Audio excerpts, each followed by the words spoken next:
Viewers, my name is Rishabh Verma, this is the adventures official. इस video में हम लोग एक्सरसाइज 2.1 का क्वेश्चन नंबर 1 देखने जा रहे हैं। ठीक है, प्रीवियस वीडियो में हम लोग पॉलिनोमियल्स क्या होता है, पॉलिनोमियल्स के टाइप्स देखे है ना, और उसमें जो टर्म्स रिलेटेड होते हैं जैसे वेरिएबल, कोएफिशिएंट्स, कांस्टेंट है ना, ये सब भी देखे थे। चलिए इस वीडियो को स्टार्ट करते हैं। ठीक है, ओके। तो क्वेश्चन ये बोल रहा है ना कि यहाँ पे ग्राफ्स दिया हुआ है y equals to p x का। हम लोग को बताना है ग्राफ को देख के कि यहाँ पे इस ग्राफ के कितने नंबर ऑफ ज़ीरोज़ होंगे। ठीक है, मीन्स इस ग्राफ का कितना सॉल्यूशन होगा, कितना रूट्स होगा। ठीक है, चलिए देखते हैं। क्योंकि ये जो ग्राफ है ना वो y equals to p x का ग्राफ है ना, y equals to p x का ग्राफ है। और हम लोग रूट्स फाइंड कैसे करते हैं? रूट्स फाइंड करने का तरीका होता है, हम लोग पी एक्स को 0 को इक्वल कर देते हैं और फिर x का जो यहाँ से वैल्यू आता है वो हम लोग फाइंड कर लेते हैं। ठीक है, तो अगर हम लोग देखें इस इक्वेशन में पी एक्स को जब हम लोग 0 कर रहे हैं तो y भी साथ में 0 हो रहा है क्योंकि y equals to p x है। तो इसका मीनिंग क्या हुआ कि y भी 0 के इक्वल हो गया है ना, तभी हम लोग उसका x का वैल्यू फाइंड कर पा रहे हैं। मतलब जब y का वैल्यू 0 होगा, ठीक है, उसी जगह पे हम लोग का इस पॉलिनोमियल का ज़ीरोज़ या रूट्स मिलेगा, है ना। जैसे अगर हम लोग देखें पहला इक्वेशन को, पहला ग्राफ को, इक्वेशन नहीं ग्राफ को, पहला ग्राफ को अगर हम लोग देखें तो क्या दिख रहा है कि ये एक्स एक्सिस को कहीं काट ही नहीं रहा है।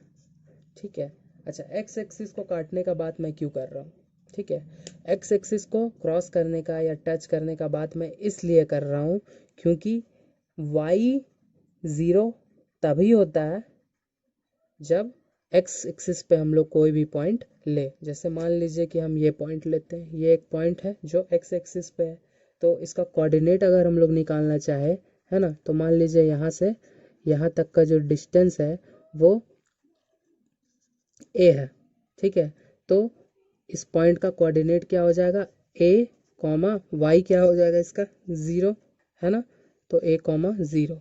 तो यहाँ पे हम लोग को क्या दिख रहा है कि जो इसका y कोऑर्डिनेट आ रहा है 0 आ रहा है। मीन्स इसका मीनिंग क्या हुआ कि अगर x एक्सिस पे हम लोग कोई भी पॉइंट लेते हैं तो उसका जो y कोऑर्डिनेट होगा वो 0 होगा।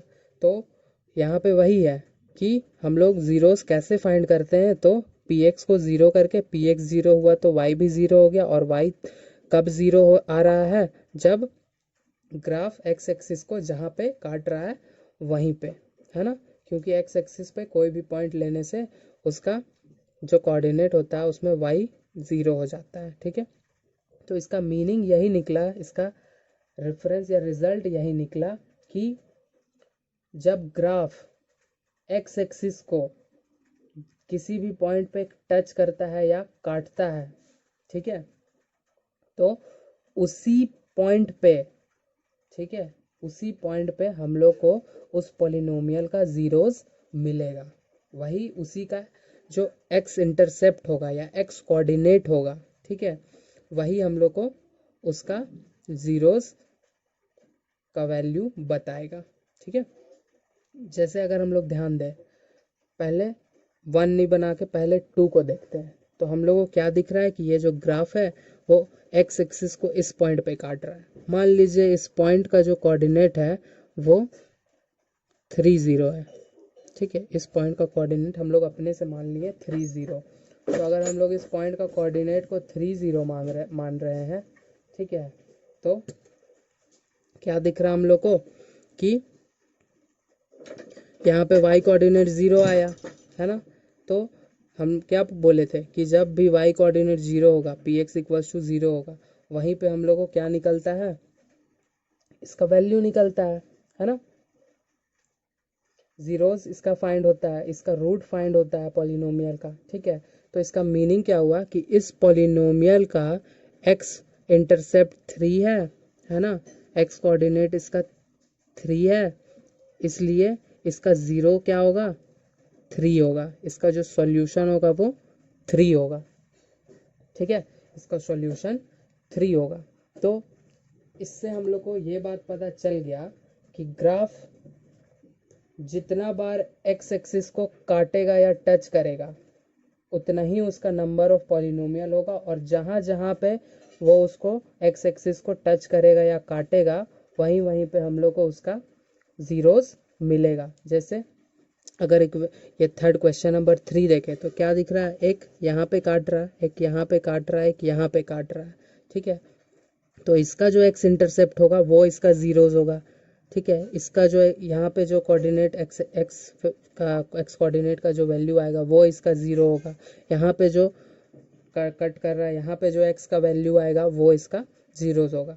तो यहाँ ग्राफ से हम लोग को ज़ीरोज़ का वैल्यू क्या आएगा वो भी पता चल रहा है, और कितना गो ज़ीरोज़ होगा ये भी पता चल रहा है कि जितना बार कट करेगा उतना ही उसका ज़ीरोज़ होगा। ठीक है, तो अब अगर हम लोग देखें, अब हम लोग सारा बात समझ चुके हैं, है ना, कि ज़ीरोज़ का वैल्यू क्या आएगा, कितना गो ज़ीरोज़ होगा, ये दोनों बात हम लोग को पता चल गया है। तो अब हम लोग को सिर्फ क्वेश्चंस बनाना है। अगर हम लोग क्वेश्चंस को देखें तो पहला में हम लोग को क्या दिख रहा है कि ये जो ग्राफ है वो एक्स एक्सिस को कहीं कट ही नहीं रहा, वाई को काट रहा है ना। तो एक्स एक्सिस को अगर ये काट ही नहीं रहा है, एक्स एक्सिस को ये टच ही नहीं कर रहा है, तो इसका मीनिंग ये हुआ कि इसमें इसका कोई ज़ीरोज़ होगा ही नहीं। ठीक है, इसका जो ज़ीरोज़ होगा, ज़ीरोज़ जो होगा इसका इक्वल्स टू ज़ीरो। ठीक है, number of zero, actually number of zeros जो होगा वो ज़ीरो होगा, एक भी ज़ीरोज़ इसका नहीं रहेगा। ठीक है, अब अगर हम लोग क्वेश्चन 2 देखें तो क्वेश्चन 2 में क्या दिख रहा है कि ये जो ग्राफ है वो एक्स एक्सिस को कहाँ पे काट रहा है, एक ही बार काट रहा है और इस पॉइंट पे काट रहा है। ठीक है, तो इस पॉइंट पे जो एक्स का वैल्यू आएगा वो इसका ज़ीरो होगा, और क्योंकि एक ही बार काट रहा है इसलिए नंबर ऑफ ज़ीरोज़ हो जाएगा इसका, नंबर ऑफ ज़ीरोज़ इसका जो हो जाएगा वो होगा 1। ओके, फिर अगर क्वेश्चन नंबर 3 देखें तो क्या दिख रहा है, ये ग्राफ एक्स एक्सिस को 1 2 3 पॉइंट्स पे कट कर रहा है। ठीक है, तो इसका जो नंबर ऑफ ज़ीरोज़ होगा, नंबर ऑफ ज़ीरोज़ जो होगा इसका वो हो जाएगा 3, क्योंकि 3 बार काटा एक्स एक्सिस को, और इस पॉइंट पे इन तीनों पॉइंट्स पे जो एक्स का वैल्यूज़ होगा वही इसका ज़ीरोज़ होगा, है ना। क्योंकि एक्स यहाँ पे वैल्यूज़ नहीं दिया हुआ है इसलिए हम लोग एग्जैक्टली ज़ीरोज़ क्या आएगा, ज़ीरोज़ का वैल्यू क्या आएगा वो नहीं बता पा रहे हैं, बस ये बता पा रहे हैं कि ज़ीरोज़ कितना गो होगा। ठीक है, अब अगर हम लोग क्वेश्चन नंबर 4 देखें तो ये ग्राफ एक्स एक्सिस को 2 बार कट कर रहा है, इस पॉइंट पे और इस पॉइंट पे। ठीक है, तो इसका नंबर ऑफ ज़ीरोज़ हो जाएगा, नंबर ऑफ ज़ीरोज़ हो जाएगा कितना, 2।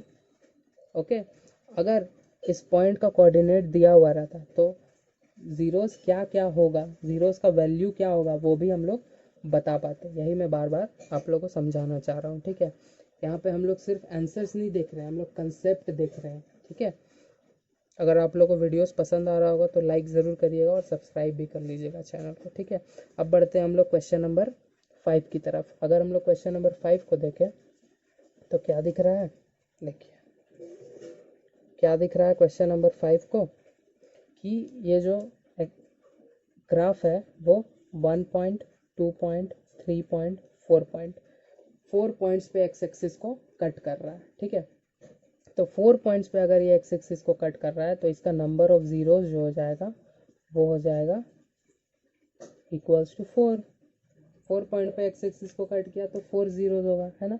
और फिर से वही बात बोलना चाहूँगा कि जिस जिस पॉइंट पे ये कट कर रहा है एक्स एक्सिस को, अगर उस पॉइंट का हम लोग को कोऑर्डिनेट पता होता तो हम लोग एग्जैक्टली ज़ीरोज़ का वैल्यू क्या होगा वो भी पता लगा लेते, एग्जैक्टली रूट्स का वैल्यू क्या होगा वो भी पता लगा लेते, वो उसके एक्स कोऑर्डिनेट के इक्वल होता है या एक्स इंटरसेप्ट्स के इक्वल होता है। ठीक है, अब अगर हम लोग क्वेश्चन नंबर 6 में देखें तो क्या दिख रहा है, ये ग्राफ जो है एक्स एक्सिस को 0.1 0.2 0.3 3 पॉइंट्स पे, एक पॉइंट पे कट किया, 2 पॉइंट्स पे टच किया, तो एग्जैक्टली हम लोग 3 पॉइंट्स पे ये कट कर रहा है या टच कर रहा है बोल सकते हैं ना। तो इसका नंबर ऑफ ज़ीरोज़ हो जाएगा कितना, 3।